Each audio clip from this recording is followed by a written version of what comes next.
go? How do they adapt to human activity and how it's progressing over Yeah. time? And in high school, when we were applying to colleges, I was gonna go undecided because I really didn't know what I wanted.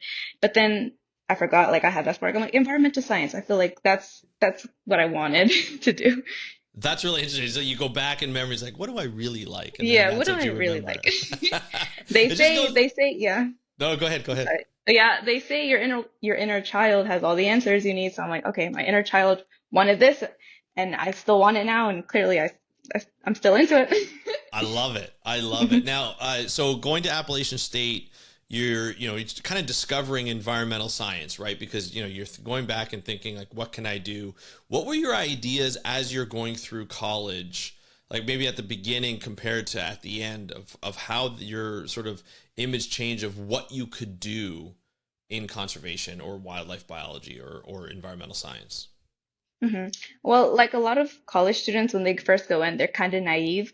And I knew the climate crisis and like human activity, environmentalism was depressing, but I didn't know it was that depressing when I started going into it and learning more about it. And a lot of the times I kind of wanted to just switch my majors because uh, I just did, I don't know, I Interesting. can handle it.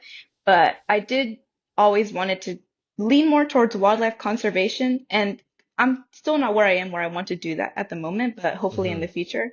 But like I said, there's so many topics within the environmental sector, climate change, environmental science. It's very broad, which is one thing I love about it because it's a very diverse degree. And I remember thinking when I was about to graduate, I'm like, "Ah, I feel like this degree is not going to help me. I feel like it's not worth it." But my advisor, like my teacher, she said, "No, Hmm. no, no, no, no. This is a very good degree, and it's actually growing field, I believe. Like a lot of Yeah. companies are trying to be more green, and they really need environmental scientists. Um, and I feel like every job can be a climate job if you use what you know to help it." Well, I mean, as you and I know, climate change affects everything we do. And it doesn't matter Mhm. if you're a marine scientist, a wildlife biologist, an environmental scientist, or you own a business, you're impacted by climate change. Your business is impacted by climate change. Mhm. Supply chains are impacted. Everything is impacted. We can't get away from it. And I think a lot of people Mhm. try to deny it so they don't have to worry about it, out of sight, out of mind. But we know now it's definitely not out of sight, and it's on our minds quite a bit. It's interesting, how you're talking about how you thought you were going to switch out or you thought about switching out because a lot of the things are heavy, like a lot of the issues are heavy and there's no real like switch to be like, if we just, flip this switch, we're going to be fine. It's a lot heavier. Do you remember some of some of the issues that really got you down in terms of what you were learning? Yes, I feel like for me, it's more endangered species. And I remember in Mm, one of my classes, you can't save all of them. And like essentially how biologists, I'm not sure who, but the way that they decide on which species deserves more protection is what they offer in a way. Like, mm-hmm. do you know what I mean? It's like, Yeah. okay, which one brings more money to us? Like I was like, when I heard about that, I'm like, that's kind of depressing because you really can't save all the species, and that's what I want to do. But obviously, you can't, but you can try. And I think another one, I feel like would be just displacement because not everyone can just pick up and leave Yeah. where is better. Some people are gonna suffer. And I remember watching this, they showed us a documentary, and I tried to look for it again on YouTube, but I couldn't find it. And it was titled The Island That Disappeared, and it was some natives from an island that essentially sea level rise just kept getting worse and worse, and they were basically not being heard, and Yeah. essentially they just had to deal with the consequences, and I just found that depressing. It is. I mean, if Hmm you think about people actually having to leave their homes hmm and leave their land that they've been living there for who knows how long, hundreds of years, like multiple hmm centuries, it's really depressing when you think about it. We don't think about it here in North America as much because it doesn't impact us or it has impact family members as of yet. But there's definitely going to be times in the future where people on the coastline are going to have to move and they're going to have to try and sell their homes, not going to be able to, and they're going to have to move to a different spot.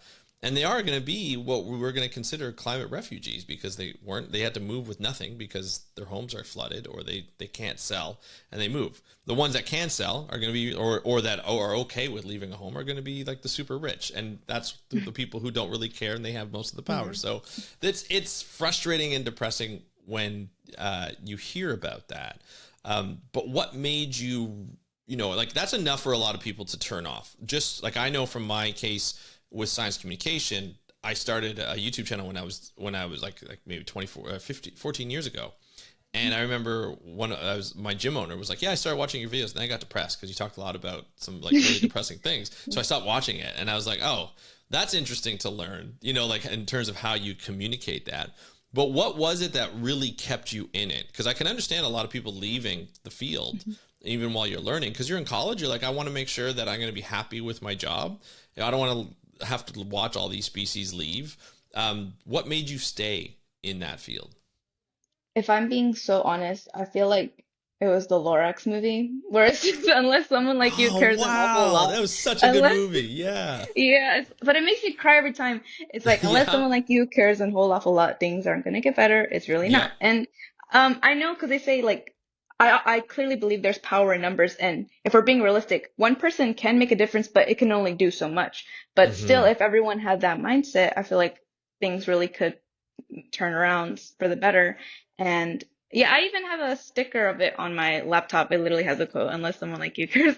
Yeah, but that movie, I feel like it's really special to me. And um, I'm hoping the future doesn't look like that in the end where Yeah. people Oh, I forget hope not about it. either. Yeah. But it does leave some hope for Yeah. the future. And I feel like for me, I try not to let climate doomism get to me because Yeah. that gets a lot of people. And I know what it feels like to have climate doomism and like just to give up. Be like, all right, Yeah. I'm just waiting for Mother Nature to kill us all. But Yeah. you just No, gotta it's pick true. up and continue. Yeah. 100%. I agree. I agree completely.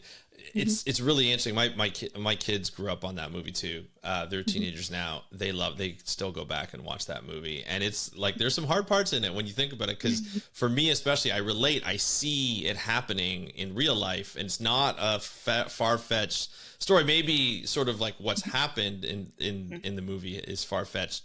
Maybe, hopefully, but just the message of it, if everybody has their own voice, they all stand up, you can change. I think that's really, empowering, because I think we've seen that with climate change already.